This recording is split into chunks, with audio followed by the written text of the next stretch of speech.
patiently waiting, I'm going to go ahead and call the cast out here momentarily. Real quick question, first of all, I'm Jacqueline, I'm editor at Rotten Tomatoes. I want to let everybody know, I'm going to ask a few questions, and then I'm going to throw it to you guys. Please, please, please, no spoilers, because we want everyone to have the same experience y'all had to watch the movie, so don't ask them any questions that'll make them give spoilers, and don't ask them any spoiler questions. Now we're done with that. Without further ado, let's call to the stage the cast and filmmakers of Captain Marvel. Up first, Kevin Feige.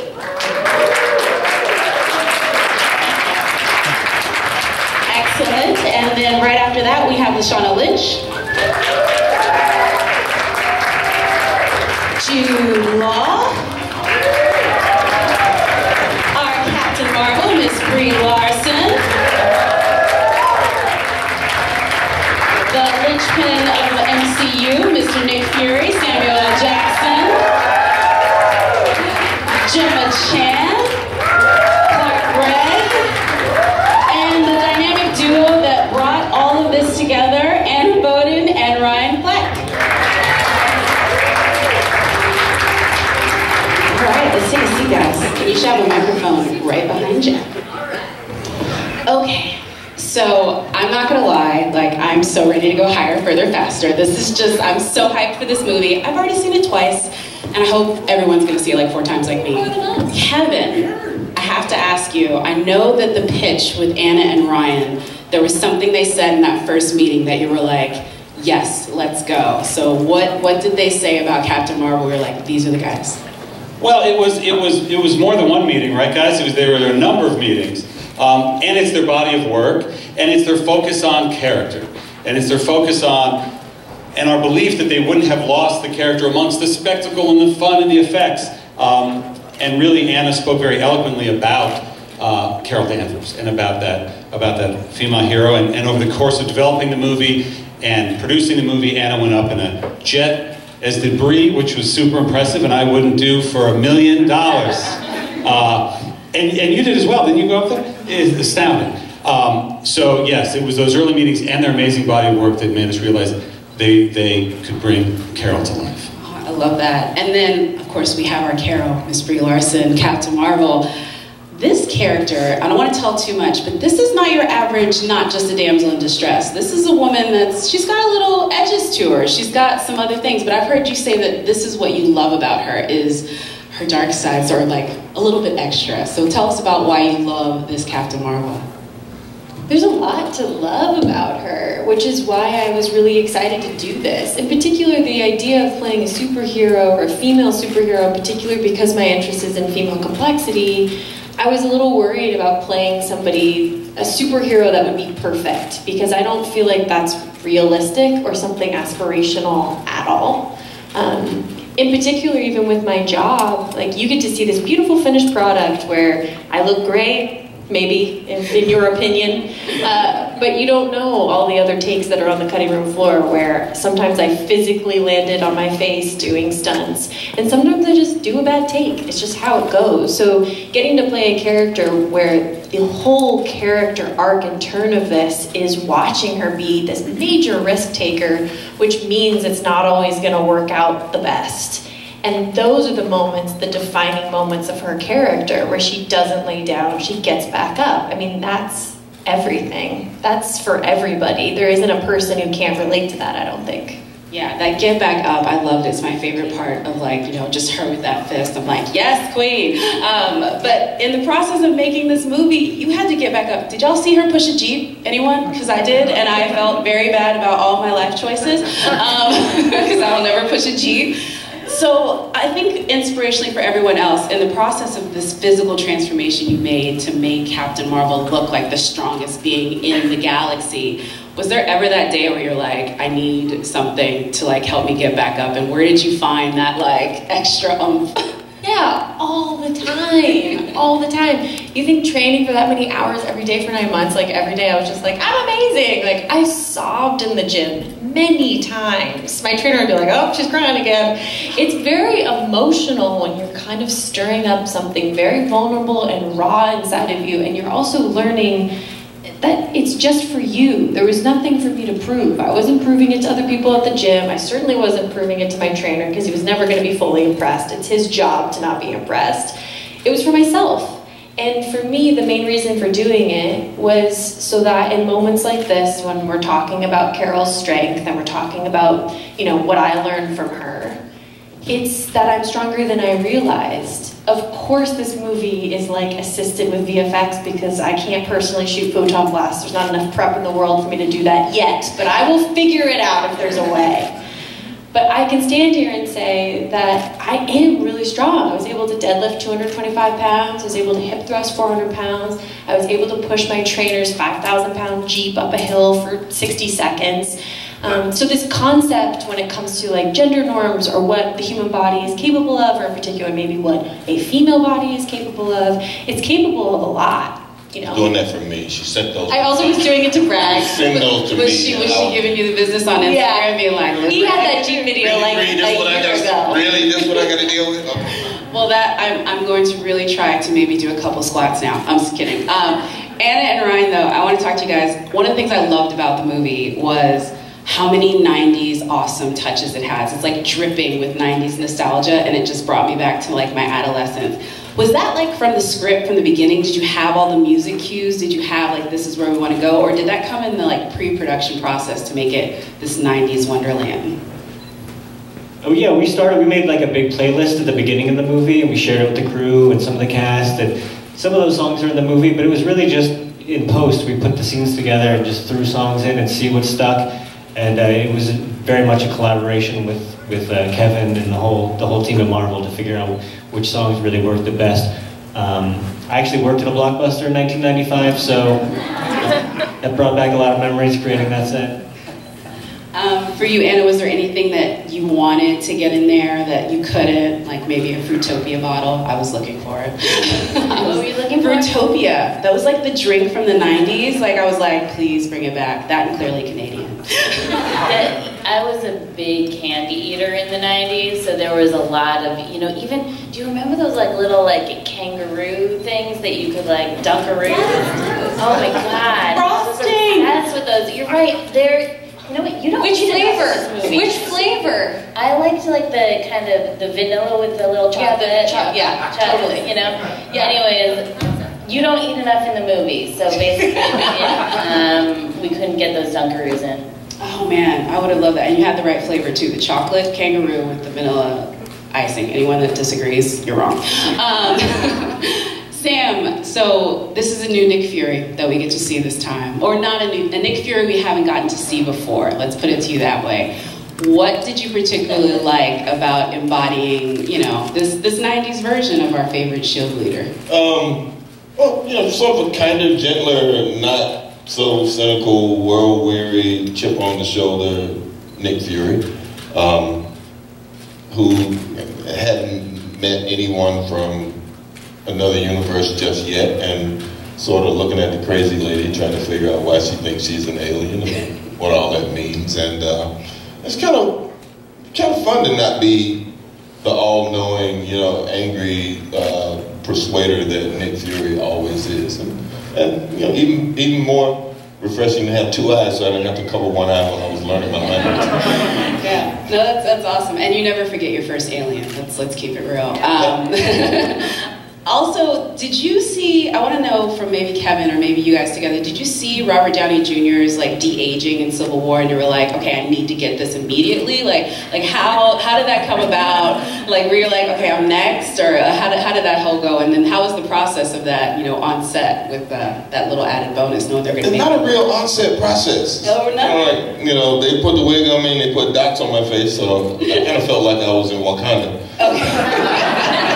And, you know, they started exploring, you know, different things that I'd done before so that they could use facial expressions that were already there. Fortunately for me, I'd done, you know, like 3 movies before this one, so they had stuff to refer to. So it was cool. It was just me and dots on my face and having fun with Brie. Yeah. The technology is spectacular. We've done it in a number of films, and I think this represents the peak. However, the two people up here who we did do it to, Sam Jackson and Gregg, are the 2 human beings on Earth who don't need it. So I urge you to Google them in 1995, and it's almost identical, so we saved a lot of money. Let's put that in. That's good to know.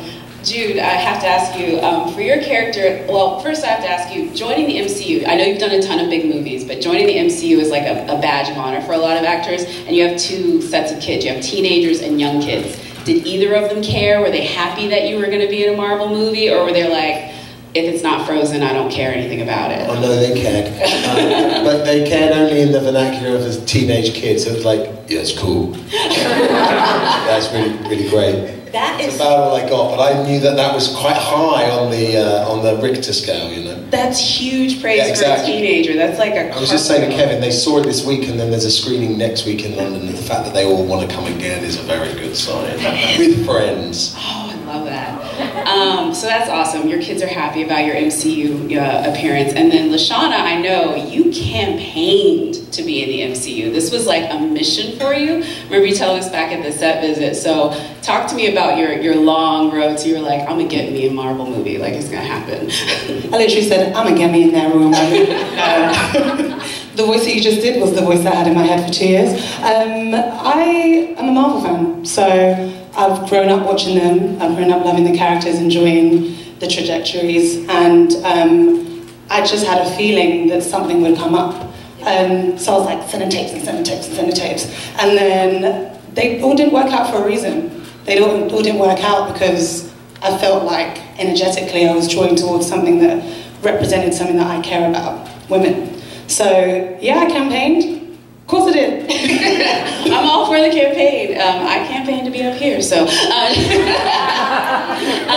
One thing I will follow up though is Carol and Maria's friendship. Like that is such a great dynamic in the movie, and I love it. What do you think would be, if we go back to the beginning of their friendship, what drew them together? Because we kind of go into the film where they're already best friends. So like going back, and Brie, you can jump in on this one. What drew you to her, and then vice versa? What drew you to me? So powerful. Same to you. They're both in the military, so they come from male-dominated environments where they would draw towards the women anyway. They would find power in whoever they, find energetic connections to. So I feel like they had a sarcasm together. The nice thing about how Brie has represented Carol is that she's just a normal person. She's able to be every facet of what a woman represents today. Sarcastic, dry, funny.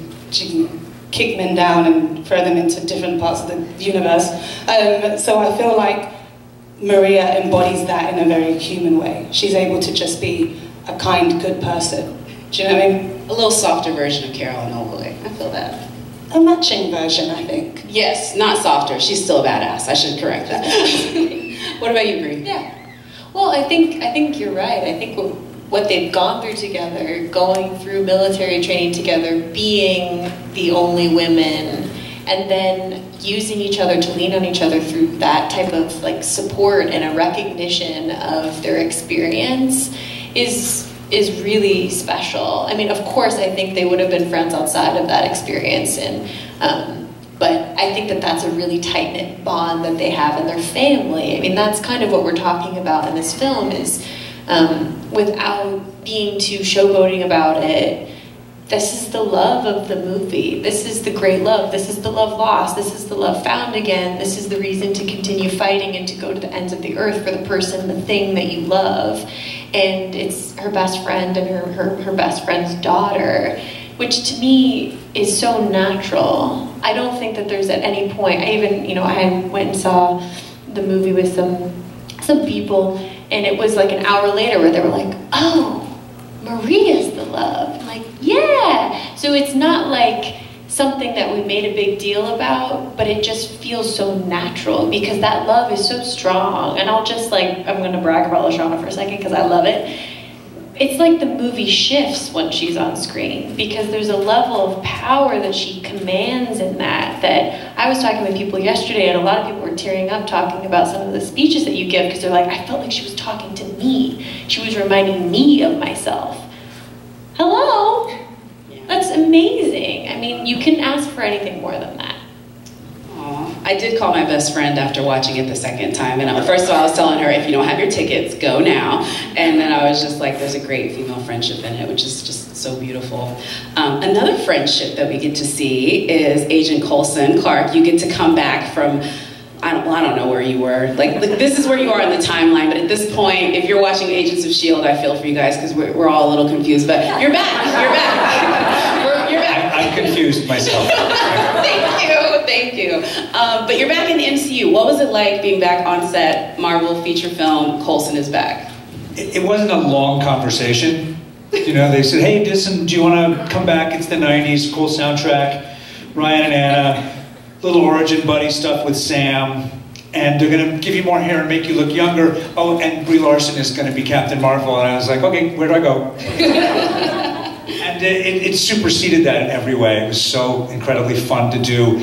And I've gotten the thrill of taking my young daughter to a bunch of Marvel movies, but I'm taking a 17-year-old young woman to see Captain Marvel next week, and I've never been more excited to take her to anything ever. Oh, so awesome. I love that. Gemma, I'm saving the best for last. So I think it's going to be hard for a lot of folks. I have like deep cuts on your filmography going back to like Fresh Meat. I know, like I'm here. Wow, way back. Yeah. But other folks are just going to remember Crazy Rich Asians. Recently, you were this Asian ethereal princess that was so regal, and then you show up this time as this like sniper mean girl, all in blue, and it's going to be hard. It's going to be like a steering wheel for people. So what was it like embracing your inner mean girl? I loved it. You know, I like to change it up and surprise people a bit, and it was really fun going from playing Astrid, who was this very warm-hearted, kind, empathetic person, to Minerva, who is much, well, she's got a harder edge, she's sarcastic, she's a bit of a mean girl, but I like that. I like kind of tapping into that side of me. It was fun. It's fun to be bad. I like that. In sniper school, did you get to do any sniper school? I did. I had to learn how to, you know, crawl with a rifle, how to, I did all the drills. There's an amazing stunt team that Marvel have, and they help you look like you know what you're doing. Because I really didn't. And hopefully pulled it off. All right, I'm going to throw it to the audience in just one sec, but real quick, I'm going to, and there'll be microphones, so just raise your hand. I'll be as democratic as possible. Real quick, starting down here with Ryan. Again, I loved that it was the 90s, and I was obsessed. So I want to ask everyone, real quick answer. Is there anything from the 90s that you want to come back? Maybe you're a Fruitopia, clearly Canadian person like me. Or is there something that you obsessed about in the 90s? And you can't use Dunkaroos, because we already talked about that one. But anything you loved from the 90s, like a book, song, anything that you're obsessed with? Yeah, VHS tapes. VHS tapes. I still have VHS. That's how sad I am. Payphones, because then I wouldn't have to check my email all the time. That's a cool one. I wish MTV had videos again.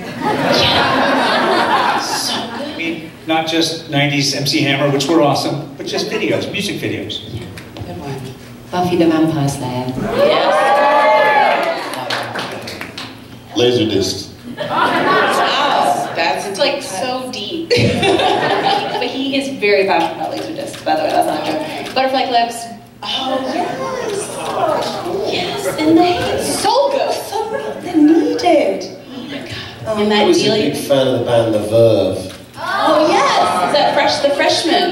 Yeah. What is Richard Ashcroft is on his own now. Sad. And then they were The Verve, and then they were just Verve.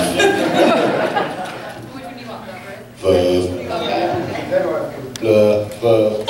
Sorry. Garbage. Alright, and Verve, you can thank... Thurs ended all the thurs ended up in a pile. You can thank Jude for y'all spike on Spotify after this. Okay. R&B, just R&B. 90s R&B was the truth, man. The truth. I'm gonna actually start a campaign to bring back 90s R&B. Great, I have one for you as well, actually, to share. That's my answer.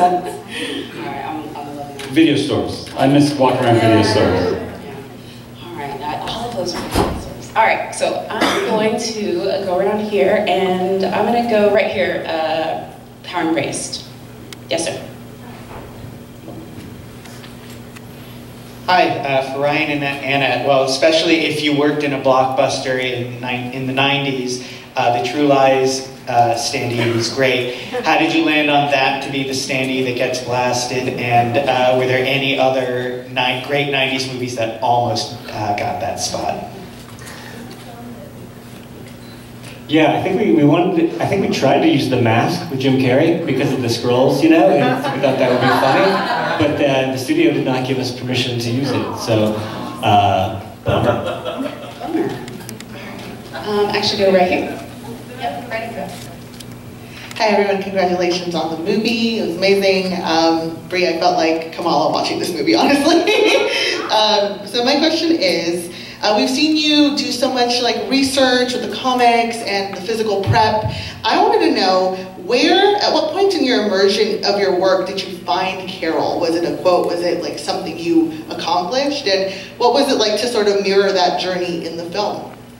It's an interesting one because usually I prep for a really long time to kind of put myself in the feeling or in experiences of the character to try to like see how I react and try to become her, I guess, in a way. But usually it's super delayed for me. It's usually my mom that points it out, where she's like, oh, I think you're turning into somebody else. I'm like, no, I'm not. And then like 2 weeks later, I'm like, oh shoot, I'm Carol now.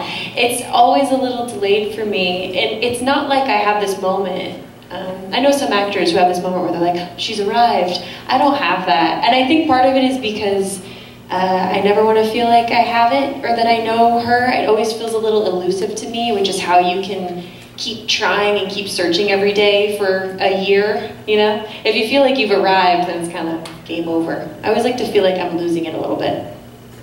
Excellent. All right, I'm gonna go right here, the one waving at me. A wave gets my attention, I'm sorry. Hi everybody, my name is Tatiana King-Jones. I'm from For All Nerds Show. And this question is for each of you actually. What was the biggest lesson or takeaway you've received after filming this project? Mine was that... Well, she asked what was the biggest takeaway that you took after you guys wrapped? Or lesson. Or lesson. Okay. Mine, down the line. Mine was my forever appreciation for single mothers who don't get enough light shone on them ever. So to be able to have that opportunity to represent them and say like, a kind of like a universal thank you for your work was really special actually. And I kind of went to my mums and other mums that I know afterwards and was like, can I just say thanks for everything that you've done for the last however many years? And it really goes a long way just to say thank you daily, because then they're able to feed back to other mothers and say, you know, we're actually doing an all right job. We're actually enough. So that's what I've taken away.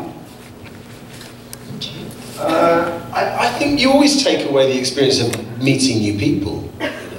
Every job you do. That's one of the blessings of the jobs we have. I mean, you meet and work with a whole new group of people, and I think that's always a blessing. I realized that I was stronger than I realized, which was crazy, because I knew I was really strong. I walked away thinking my friend, the movie star, is crossing over into, a new space. It's going to be really awesome.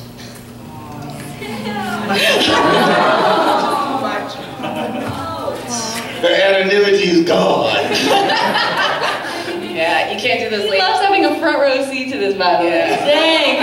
There and the Oscar stuff too. He's just like always in the corner, like, dang. You're like weird. As a good friend would. Gemma? I now know that if you're going to play a blue character, you have to go to work at 3 a.m. Facts. I've had a long journey, 11 years I think, and including 130 hours of television and a lot of trauma and heartbreak. So for me to come back around to a very innocent, excited space, an origin moment, I found it really moving.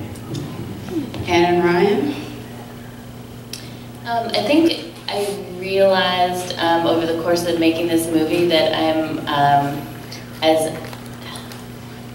a person, kind of more comfortable hiding and not being seen. And like literally, I just remembered the story of how Ryan and I, when we made our first short film together, and we were at Sundance, and we won an award, and we got on stage, and I literally hid behind him, and it's on tape somewhere. And just, I think this process, the whole process, has helped me, you know, be more confident in my voice and just be more comfortable, or not very comfortable right now, I gotta be honest, but a little bit more comfortable just being seen.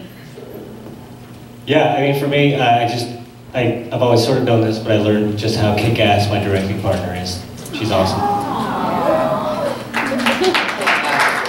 I don't want to leave you completely out, Kevin. I know this is like your children, and this is the 20 plus now. But anything particular you're gonna leave away with Captain Marvel?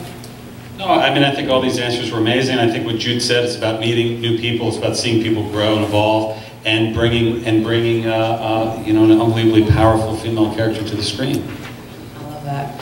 All right, I'm gonna go, gentleman right here in the blue. Yes, you, sir. Yes. Hi, everyone. That's my question. I can just think about it off the top of my head. So there's been a lot of conversation about the push to really diversify and make more inclusive the discourse around the film. I wanted to ask all of you, how does having more voices, sort of reflecting on these types of projects, really inform the way that you bring the characters to life? Yes? Go Brie. It's more. Cheers. Do you want to answer for me? Jeez. That's weird, Well, I mean, that's kind of an interesting question, because it's not so specific as that. I'm not going to do anything for a specific reaction. I'm just doing what I can do based upon my experience and my one body, which is why representation on screen is so important, because not one of us can tell the entire story. We can only tell our piece of it. But with films like this that do end up going international, a lot of the time with smaller movies, you don't know. Sometimes they do, sometimes they don't. It means you get to have a really extensive conversation with movies like this. And I'm so grateful that this film has so many pockets in it. If you want to just enjoy it, you totally can. But there are a lot of aspects to it that I think are worth, talking with your friends about, talking with your family about. And so when you have a multicultural, global conversation like that, I think it allows all of us, through the veil of metaphor of a film, to be able to reveal some deeper truths and maybe empathize in a new way. Does that answer your question? Definitely. Okay, cool. I just want to add a little more to that. I want to say, going back to the set visit that I was on way back, last year, everyone on the stage, Disney Publicity, Marvel, they committed to extra time, extra trips, extra resources so that this entire press conference could be more inclusive. And as I look out into the press conference audience, I see those results, and I just want to thank everyone on the stage and Disney for making that happen, because it's amazing, and thank all of you. All right, I'm gonna go right here. Yes.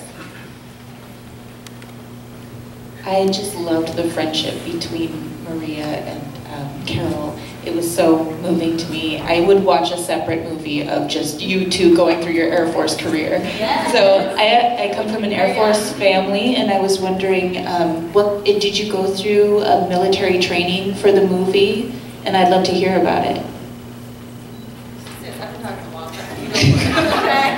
Please, I'd love to hear you say it. Yes, I was able to take some military training. Flying an F-16 is like your eyeballs coming out of the sockets and landing in your back pocket. That was great. I can't liken it to anything else but that.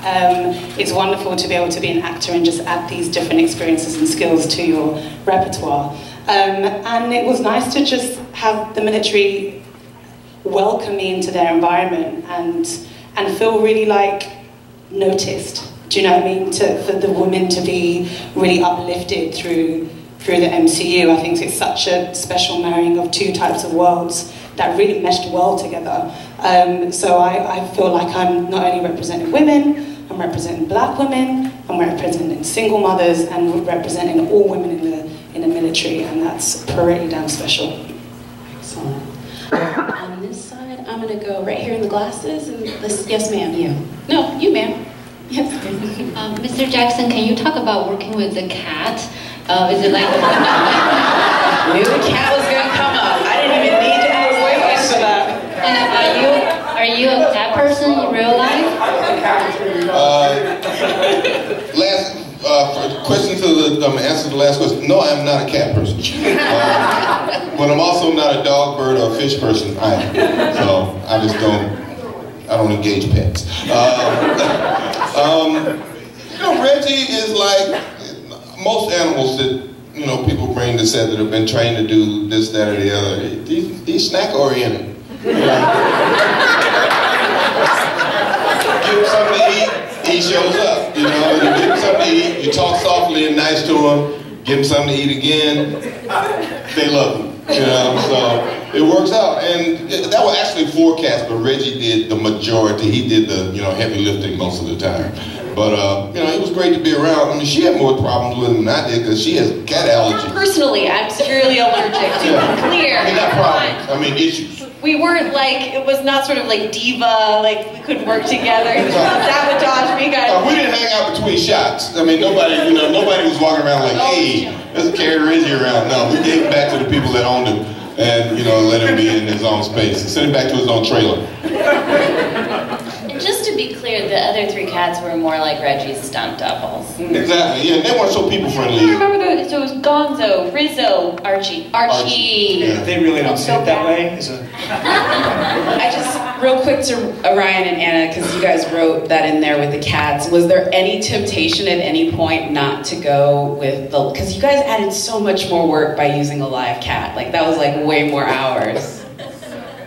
Why do you think that? There's something about getting a cat to just do what he normally does, and it was part of the struggle actually of having a very well-trained, very directable cat on screen, is that sometimes we just wanted him to do the random thing that a cat's gonna do, like lick his paw or go rub up against somebody. And so we sometimes had to be, kind of suggest to the trainer, maybe just let him do his thing for a little while, because there's something about the spontaneity of what an animal can do, and I feel like it was worth it. I'm not gonna say Reggie did literally everything in the movie. For instance, there's a moment when he's being held by the scruff, and we did not do anything. Yes, absolutely. Yeah. I'm gonna go on this side right here. Yes, sir, right in the front. I just wanted to know, when you guys all go to set, who's the alpha dog? Because Kevin Feige is the head of the studio. Brie, you are you're Captain Marvel. Samuel Jackson, you're Samuel Jackson. I just wanted to know on your set, who's the alpha dog, in terms of who you guys think is Reggie. Reggie. She's following Reggie. The set got very, very quiet and respectful whenever Reggie came on. And the actors were like, how come we don't get this respect? I got in trouble because I ran screaming, Shake Shack! Right next to the cat. They're like, the cat's working right now. That was my one very unprofessional moment. So the cat's the diva. Good to know. Good to know. All right, I'm gonna go right here. Yes, ma'am. On the edge. Yes. Yeah. So good to know. Sorry, I gotta pass this one down a bit. Well, congratulations, guys. In a word, the film is electrifying. And this, I gotta ask Ryan and Anna, I've been on... Who that? Here, I'm here, Sam! I'm so sorry. Oh, you're in the light. Okay, my bad. I know the two of you. We've been on this journey for years, going all the way back to Half Nelson, Sugar, Mississippi Grind. To see what the two of you have done here is amazing. This is a leap that few directors get a chance to make from the world of a little indie film to a Marvel tentpole. So I'm curious what the learning curve was like for the two of you doing Captain Marvel and now introducing and working with VFX-heavy visuals as opposed to your character-driven beauty that you still retain. I said that character-driven beauty that is still here. It's true. I mean, I think in the early conversations with Kevin and with Brie, that's what we wanted to bring to this story. Is is a continuation of the things we've done in our other movies, which is an intimacy and character-focused storytelling. The visual effects were challenging at first for us, but we were working with the best in the business here, and they've done, you know, 1 or 2 of these movies before we got here, and we were just we were in good hands, and we were able to lean on them and work very collaboratively with the VFX team and learn how that works. And they were patient with us, and it was wonderful. I can't think of a better studio to take that leap with. I mean, they're just the best collaborators at Marvel, and really let us tell the story we wanted to tell. And I just want to add to Kevin, this is something that you guys have built through this 10 years, is this system. Like, how did you guys have developed more to make it more a process where directors can come into a big movie like this? So what did you guys do? Well, I mean, in terms of the visual effects, it was having Victoria Alonso, who's been with us since the beginning, who knows this stuff inside and out, and is an amazing mentor to filmmakers. Christopher Townsend was our visual effects supervisor, who's done many movies for us. And because it ultimately is always about the story, there's nobody pushing. Process never overwhelms story. We'll alter the process if it fits the story, if it fits their vision. And that's how you end up with a great movie like this. Love it. All right, we have time for one more. I'm gonna go right here in front. Yes, ma'am. Sorry. So, first of all, I just want to say, amazing movie, completely empowering, and I thought it was absolutely one of the best to come out so far. My question for anybody really is, what was your favorite scene to film? Is there something that really stands out to you? Is there a favorite part that really spoke to you? Anything like that? No spoilers. Yeah, no spoilers. I know. I'm like, okay, I'm loving that one, but they're probably not going to be able to answer it. So, okay, I'm going to do one more real quick. Say again? Stand up. Yes. Oh, yes. Thank you. I'm sorry. I can't see either. Thank you. Yes. Perfect. Appreciate you. This is Lula Alderson from Scholastic Kids Press Corps. So I'm 12 years old. What do you hope for kids my age to take from Captain Marvel? Perfect ending question. Have you got to see the movie yet? Yeah. You did? I'm more curious to know what you thought of the movie. I mean, we made it for you, so that's really what this is about. I feel like the world is already telling you so much as to how you're supposed to think and feel and interpret things and who you're supposed to grow up to be. We're not supposed to put that on you. We're just showing you images, and it's up to you to decide. So what did you think? I thought it was amazing. Oh. Is there something that you took away from it that you liked? I loved you as Captain Marvel because I thought you were such an empowering female role figure and role model, and I think that all my friends and me, when we watch the movie, will all really appreciate that. Oh, thank you. That's the best of you. And we're going to all cry our way off the stage. I want to thank everyone for coming. I want to thank all of you. And again, let's give it up for the cast and filmmakers of Captain Marvel.